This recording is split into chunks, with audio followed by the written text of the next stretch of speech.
The graveyard is the richest place on earth, because it is here that you will find all the hopes and dreams that were never fulfilled, the books that were never written, the songs that were never sung, the inventions that were never shared, the cures that were never discovered.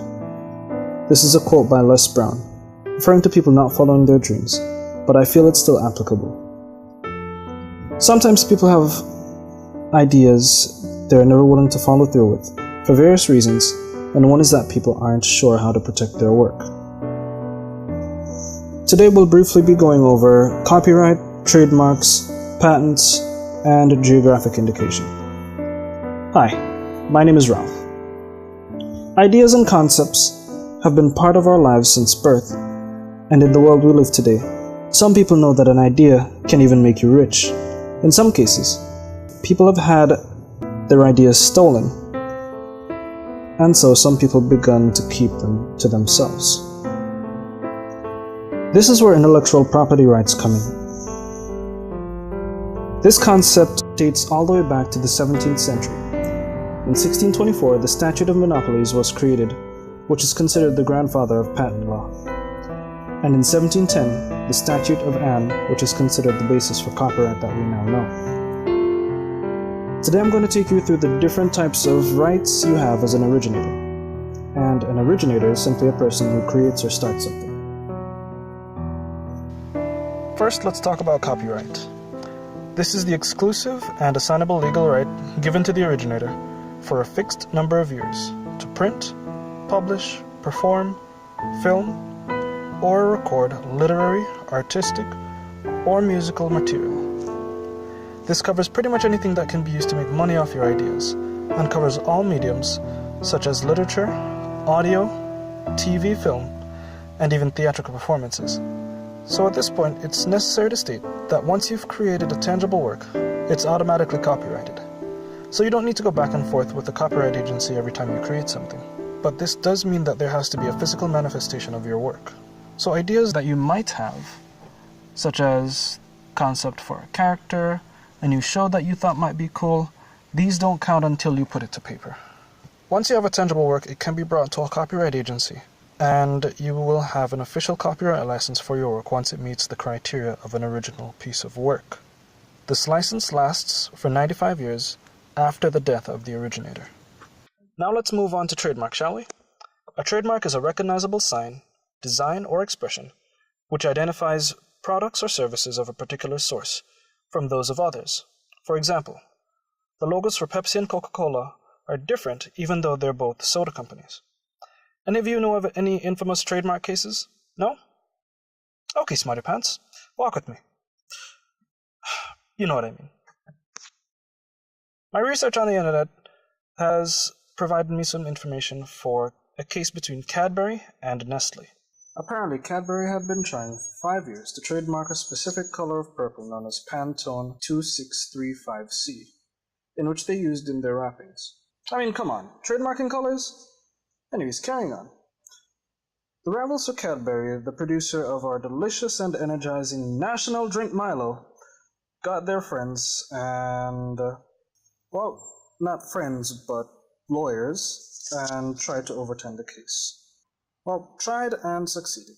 I mean, come on, Nestle. Let them have their color. So remember, when you want to start a company, make a brand, or even design a logo, trademark it. Now let's move on to patents. A patent is a grant by the state to the inventor of a monopoly in the use of an invention, thereby excluding others from making, using, or selling the invention within the country of a grant for a specified period of time, without the authorization of the inventor.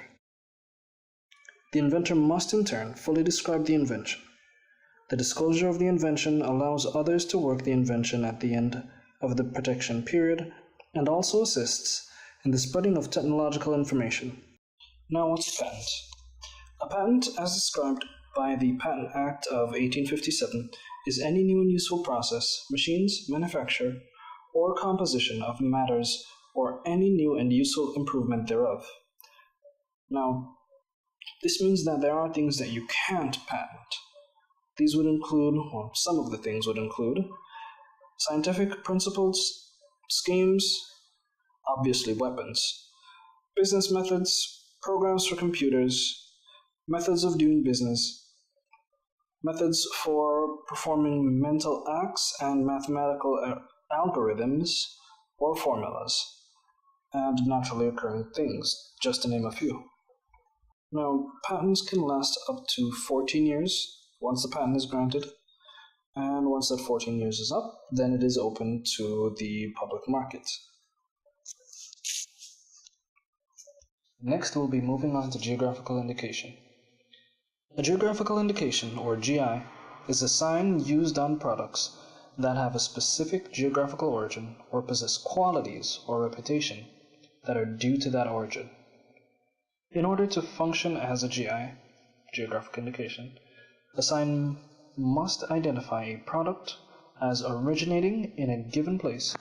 In addition, the qualities, characteristics, or reputation of the product should be essentially due to the place of origin. Next, since the qualities depend on the geographical place of product, there is a clear link between the product and its place of origin. One example is champagne, which is produced in France, in Champagne, and can only be made there. Another, in our own home country here in Jamaica, we have Blue Mountain Coffee, which is currently pursuing the right of geographical indication. So, Blue Mountain Coffee that you see abroad will only be available here in Jamaica for extra. It was really tedious making it, and this was our first project like this, so if you like our work, please let us know.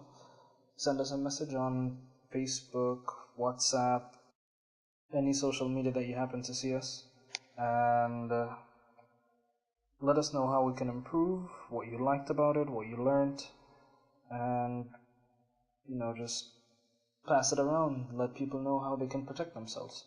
Alright, bye-bye.